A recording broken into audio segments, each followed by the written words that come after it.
আসসালামু আলাইকুম। দেখছেন দর্শক ২৪-এর নিয়মিত আয়োজন দর্শক নজরে আজকের কাগজ। সাথে আছি আমি সিনথিয়া। আজ ১১ মে ২০২৬। প্রতিদিনের মতো আজও আমরা সংবাদপত্রের পাতা ঘেঁটে দেখব দেশের শীর্ষ পত্রিকাগুলো একই ঘটনাকে কে কোন দৃষ্টিতে দেখছে। আজকের পত্রিকাগুলোর প্রধান খবর জুড়ে রয়েছে পুলিশের ভূমিকা এবং প্রধানমন্ত্রী প্রদত্ত একগুচ্ছ নতুন সুবিধার আশ্বাস। ইত্তেফাক ও যুগান্তর জানাচ্ছে, পুলিশ সপ্তাহে প্রধানমন্ত্রী সাফ জানিয়ে দিয়েছেন পুলিশ কোনো দলের নয়, তারা আইন অনুযায়ী চলবে। সেই সাথে বাহিনীর সদস্যদের জন্য নতুন সুযোগ সুবিধার ঘোষণা উঠে এসেছে আজকের কাগজে। এবার আসি স্বাস্থ্য খাতের একটি উদ্বেগজনক খবরে।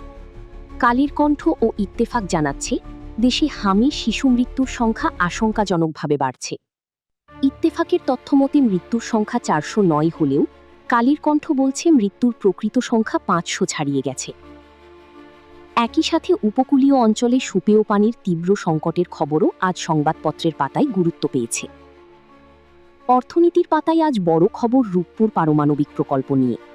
সমকাল শিরোনাম করেছে, রূপপুরের দায় শোধের সব বিকল্প ব্যর্থ। রাশিয়ার ঋণের কিস্তি পরিশোধে সৃষ্ট নতুন সংকট নিয়ে উদ্বেগ প্রকাশ করা হয়েছে এই প্রতিবেদনে।